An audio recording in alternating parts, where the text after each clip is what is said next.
Infertility patients 5 से भी ज़्यादा है तो वह पॉलीसिस्टिक ओवेरियन सिंड्रोम के अंदर AMH हाई है वह गिना जाता है। एज वाइज भी AMH लेवल डिफरेंट है, जैसे कि 20 to 25 इयर्स की एज है उसके अंदर 2 से 4।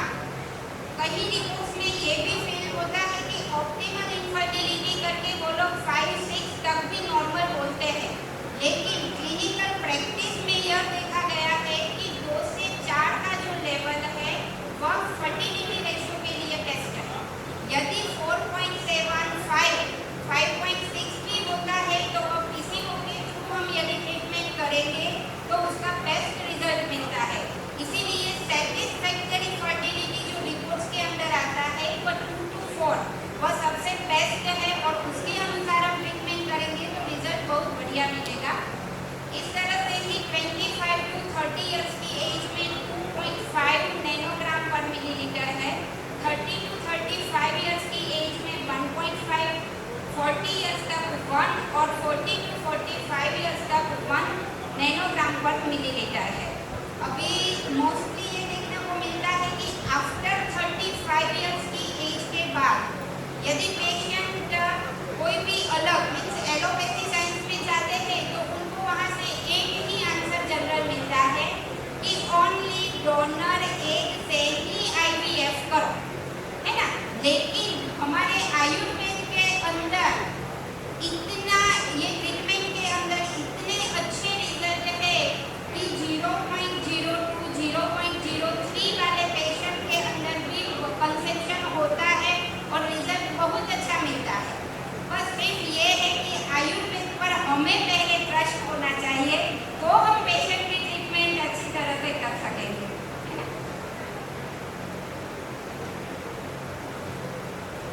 AMH से क्या हम प्रेडिक्ट कर सकते हैं, तो खास करके फर्स्ट है वह ओवेरियन रिजर्व, है ना। जो अल्ट्रासाउंड करते हैं उसके अंदर ओवेरियन रिजर्व है, उसके साथ और AMH दोनों को सिमिलर प्रेडिक्ट करके हम ट्रीटमेंट कर सकते हैं। पुअर रिस्पॉन्स और लो एज तो लेस देन 1 है। Accurate predict that a woman will produce fewer eggs during IVF leading to higher risk of cycle cancellation। तो खास करके कोई भी IVF साइकिल के अंदर फर्स्ट AMH का रिपोर्ट करते हैं, अल्ट्रासाउंड से भी पता चलता है, लेकिन यदि 1 से लेस देन है तो उसको 99% केसेस के अंदर डोनर एग लेने की ही एडवाइस दी जाती है। लेकिन हमारे आयुर्वेद में उल्टा है, हम अपने आयुर्वेदा से इसको ट्रीट कर सकते हैं। High response that means higher AMH, यहाँ पर भी लिखा है ग्रेटर देन 3.5 to 4 से ज़्यादा है 5-6। एक मैं यहाँ पर ही केस हिस्ट्री दूंगी कि कोई पेशेंट में 25 तक भी AMH जाता है, 25, 16 दैट मीन्स सीवियर PCOS है। तो पॉलीसिस्टिक ओवेरियन सिंड्रोम जिसके अंदर जब IVF या कोई भी ट्रीटमेंट करते हैं तब ज़्यादा स्टिम्युलेट देने की ज़रूरत नहीं है क्योंकि ऑलरेडी वहाँ पर PCO है। अभी ये दो जो प्रेडिक्शन है उसके लिए मैं एक आपको बात बताऊंगी कि परसों ही एक पेशेंट मेरे पास आया था, उसके दिमाग में ये था कि लो AMH दैट मीन्स कि डोनर एग लेना पड़े, ये तो सही है, लेकिन high AMH that means madam हमारे अंदर तो बहुत सारे एग है तो हम तो फर्टाइल अच्छी तरह से हो सकते हैं, तो ऐसा भी हो सकता है। हाई AMH दैट मीन्स ऐसा नहीं कि ढेर सारे एग है तो फर्टाइल कंसीव होने में कोई दिक्कत नहीं है, ये सब एग है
एलोपैथी ट्रीटमेंट प्रोटोकॉल क्या रहते हैं? फर्स्ट है वो IVF in vitro fertilisation, ICSI intracytoplasmic sperm injection, PRP platelet rich plasma, और सप्लीमेंट के through DHEA dehydroepiandrosterone, vitamin D coenzyme Q10 to improve egg quality and quantity, और last option है वह डोनर एग। इसके अलावा main चीज जो practice में देखी जाती है कि आजकल आप देखेंगे कि प्रैक्टिस के अंदर जो 10 पेशेंट आते हैं उसमें से 5 या 6 पेशेंट के अंदर लो AMH मिलता है। तो उसके लिए जो चीज खास है वह लाइफस्टाइल। आजकल सबकी लाइफ स्ट्रेसफुल हो गई है, तो जब भी पेशेंट हमारे पास आते हैं तो फर्स्ट चीज ये है कि उसका काउंसलिंग प्रॉपर से होना चाहिए।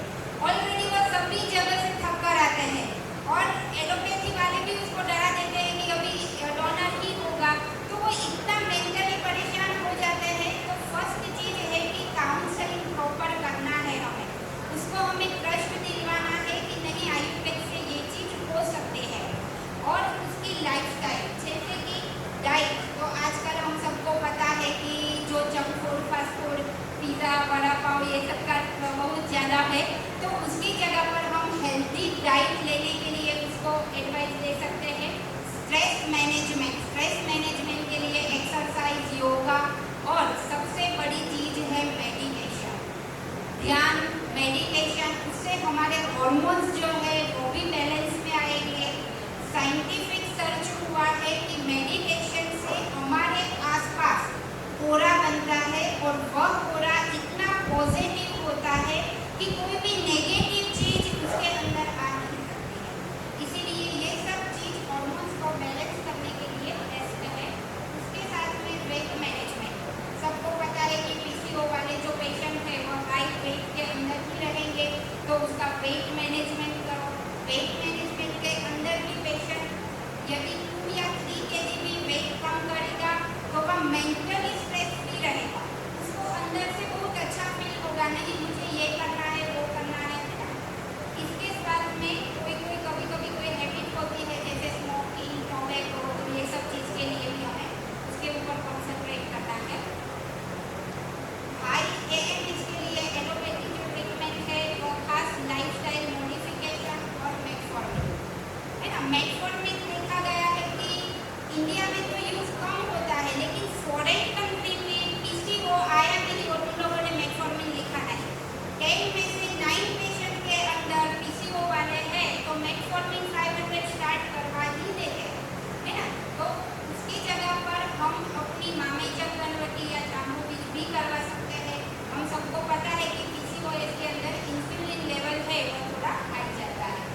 उसके साथ में ओव्यूलेशन इंडक्शन के लिए लेट्रोजोल, प्रोमिफेन साइट्रेट, हार्मोनल कॉन्ट्रासेप्शन का भी यूज होता है, और milk supplement vitamin D Q10, और लास्ट में IVF। ये सिंपल ओवेरियन फैक्टर का है।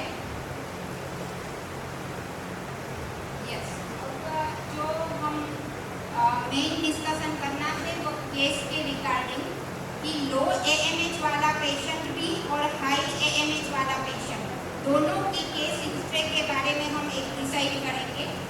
यहाँ पर 35 इयर्स की एज का एक पेशेंट है, सूरत का ही पेशेंट है। उसका जो AMH है वह 0.02, बहुत ही कम। इतनी सारी जगह पर पेशेंट जाकर आया, IVF और डोनर एग की ही ट्रीटमेंट लेने के लिए उसको बोला था, लेकिन और साथ में उसकी जब हिस्ट्री ली तब उसके साथ में सीमेन एनालिसिस के अंदर काउंट भी बहुत लो था। उसके अलावा उसकी जो हिस्ट्री है वो इरेग्युलर मेंसेस थी, विट्रोल ब्लीडिंग था, पीरियड्स जो आता था वो ओनली मेडिसिन लेने के बाद ही आता था। इसके साथ में यह सब चीज़ उसकी लास्ट 4 ईयर्स से चल रही थी।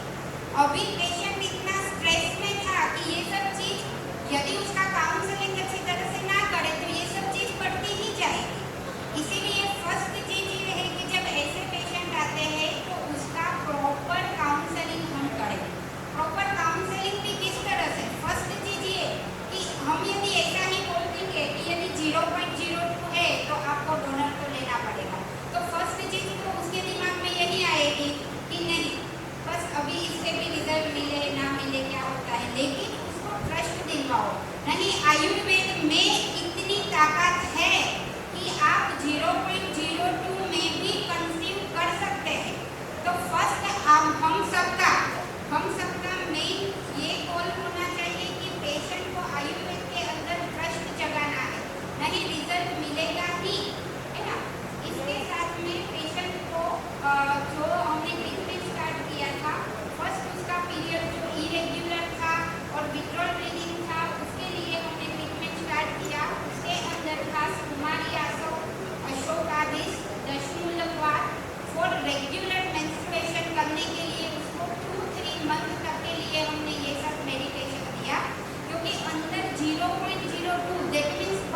ये सब कुमारियां सब ये दिया। इसके साथ में AMH को भी बढ़ाने के लिए ट्रीटमेंट कंटिन्यूस रखा, जैसे कि फलग्रीक सबसे बेस्ट चीज है। फलग्रीक का बहुत ही अच्छा रिजल्ट AMH के अंदर है।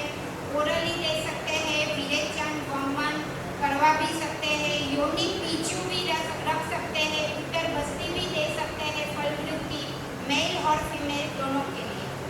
इसके अलावा उत्तरजीवक, शिवलिंग बीज और लता करंज, ये तीनों का कॉम्बिनेशन AMH में बहुत बढ़िया रिजल्ट है, क्योंकि मेन जो वर्क है वह AMH बढ़ाने में बहुत ही अच्छा वर्क करता है।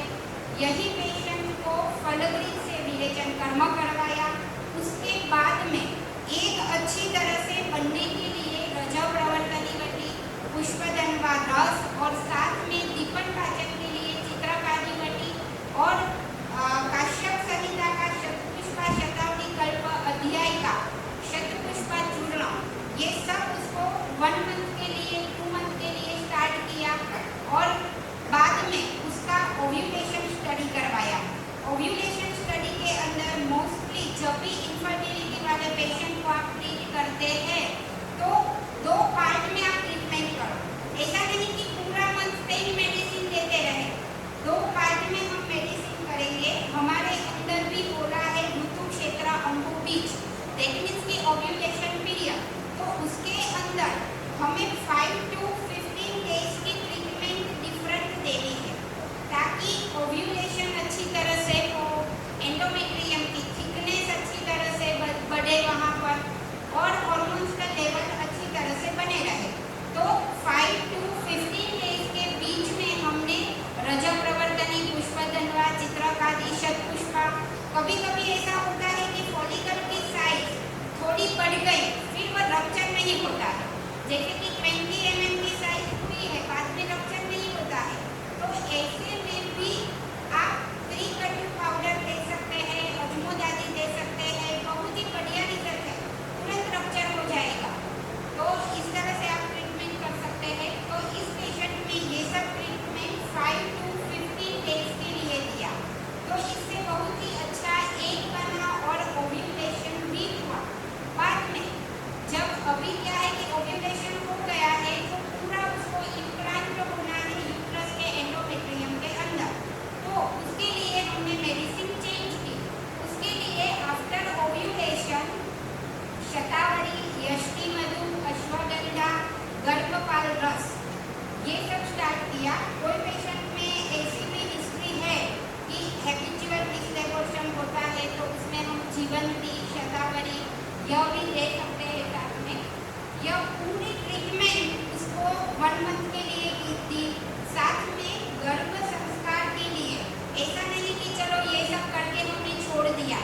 जब भी पेशेंट कंसेप्शन के लिए ट्राई करता है तब उसको अच्छी तरह से एडवाइस हो कि ओव्यूलेशन के टाइम पर उसकी मेंटल कंडीशन कैसी होनी चाहिए। उसका भी बहुत सारा रोल है, हमारे में लिखा है सौम्यस्य गर्भधारण, है ना, तो उसके बहुत ही कंडीशन है। तो उस टाइम पे हमारे शास्त्र में पुत्रेष्टि यज्ञ भी लिखा है, जो गर्भाधान संस्कार के थ्रू भी हम करवा सकते हैं। जब ओव्यूलेशन होता है तब उस दिन तो वह पुत्रेष्टि यज्ञ या फिर गर्भाधान संस्कार करवाओ। उसके अंदर चावल की खीर बना कर देना है। यह क्या है, पित्त शामक है, यदि कोई सर्वाइकल फैक्टर भी रहेगा तो भी वह पित्त को शमन करेगा। तो जो मंत्रोच्चारित खीर है उसका भी प्रभाव बहुत अच्छा बनता है। तो उसी टाइम पर गर्भाधान संस्कार करके चावल की खीर उसके अंदर मंत्रोच्चारित करनी है। और वही जब कंसेप्शन के लिए वह ट्राई करते हैं उस टाइम पर उसको खिलानी भी है। और साथ में खास एडवाइस दो कि मेंटल कंडीशन उसकी प्रॉपर रखे, कोई भी चीज़ का स्ट्रेस टेंशन ना हो। प्रेगनेंसी ठहरेगी ना ठहरेगी क्या है, क्योंकि इतने टाइम से पूरा पेशेंट थक जाता है। तो जब कंसीव करने की जो ट्राई करते हैं, जो भी आत्मा बच्चे के रूप में आती है वह पहले देखती है कि पेरेंट्स कौन अच्छे हैं, कहाँ पर मेरा अच्छी तरह से पालन पोषण हो सकेगा, वहाँ पर मैं आऊँ। तो जब भी आप इनफर्टिलिटी की ट्रीटमेंट करो तो ऐसा नहीं कि सिर्फ चलो हमने कंसीव होने के लिए ही कर दिया, है ना, लेकिन हमारा गोल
मैरिज लाइफ 10 इयर्स थी और उसको पूरा विड्रॉल ब्लीडिंग AMH 16 था पेशेंट का पूरा मीन्स हमारे में जो पॉलीसिस्टिक ओवरी का सिंड्रोम बताया हिस्टुटिज्म, वेट गेन, पूरा स्किन डल होना, एक्नीज होना, ये सब सिम्टम्स उसके अंदर मिलते थे पेशेंट के अंदर। तो पूरा पेशेंट PCO था, यह निदान तो फिक्स ही था। यह पेशेंट के अंदर भी विड्रॉल ब्लीडिंग था, इसलिए सबसे पहले PCO के लिए हमने शतावरी टेबलेट स्टार्ट करवाई, मामेजब कन्वर्टिंग और कांचनार गुगल। तो यह 3 चीज PCO के लिए अंदर बेस्ट रिजल्ट है, जो रेगुलर भी करेगा और PCO भी कम करेगा। इसके साथ में दशपुरवा तो पीरियड्स को रेगुलर करने में यूट्रस शोधन के बीच पर हम देखेंगे तो बहुत अच्छा रिजल्ट है। उसके साथ में हमने विवेचन कर्म किया। ऐसे जब भी आप पंचकर्म करते हो ना तब खास देखो कि खास डायग्नोसिस करो कि कौन सी चीज है, उसके ऊपर आप स्नेहपान करवाओ। ऐसा नहीं कि सब पेशेंट को शतावरी ग्रुप दे दिया, पंचतिक्ता दे दिया, है ना। जो भी है AMH उसके थ्रू हम, जैसे कि इसमें PCOD था तो पंचतिक्ता ग्रुप है, शतावरी ग्रुप है, उसका रिजल्ट बहुत बढ़िया है। तो इससे हमने विवेचन कर्म करवाया और उसके बाद में एरोस कंपाउंड सब जानते ही है, LRC कंपनी की है, प्रजन प्रवर्तनी, ये सब शतावरी और आम पाचन वटी का भी PCO के अंदर बहुत ही बढ़िया रोल है। तो आम पाचन वटी और त्रिकटु चूर्ण ओव्यूलेशन के लिए लिया, बहुत ही अच्छा एक बना। दूसरी एक चीज, एक मेरा एक्सपीरियंस शेयर करना चाहूँगी कि PCO के पेशेंट में ऐसा होता है कि ओव्यूलेशन स्टडी करवाते हैं तो साइज ज़्यादा बढ़ जाती है ना, 29 mm, 30, 35 mm, मोस्टली बस इसमें ही कन्वर्ट हो जाता है। तो आप जब ओव्यूलेशन स्टडी करवाओ तब पेशेंट को अपने साथ अटैच रखो। ऐसा नहीं कि हमने ओव्यूलेशन स्टडी करके दे दिया तो पेशेंट जब नेक्स्ट मंथ आएगा तब हम उसकी फिट करेंगे, ऐसा मत करो। पेशेंट को 10 to 15 या 16 डेज तक ओव्यूलेशन चलता है तो उसको बोलो कि हर रोज रिपोर्ट आप सेंड करें या फिर अपनी हॉस्पिटल क्लिनिक पे आकर दिखा जाए, ताकि आपको पता चलेगा कि इसके अंदर क्या करना है। और देखो हमारे आयुर्वेद की ट्रीटमेंट के बहुत अच्छे रिजल्ट है। ऐसे भी पेशेंट है कि जिसको 22 या 23 एज ही चल रहा है, ओव्यूलेशन नहीं हो रहा है, तो उसके अंदर चित्रकारी वटी और त्रिकटु दिया तो ओव्यूलेशन हो गया। क्यों? क्योंकि आप ऑब्जर्व करेंगे तो ही पता चलेगा।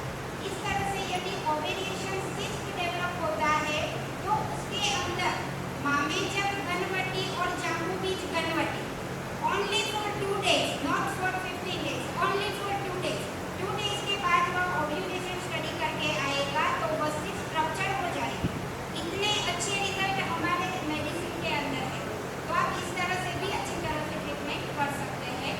तो खास करके ये पेशेंट के अंदर आफ्टर ओव्यूलेशन भी मामेजब गनवटी और कुलेराक्स गनवटी, लताकरण है कुलेराक्स में, शतावरी, ये सब बेटर कंसेप्शन के लिए स्टार्ट किया। पेशेंट का पीरियड्स थोड़ा इरेग्युलर था, इसीलिए पेशेंट 1 month 15 डेज के बाद आया और पेशेंट घर पे भी एक बार पॉजिटिव टेस्ट करके आया था। फिर से हमने कंफर्मेशन करने के लिए बोला तो पॉजिटिव ही था। तो ये है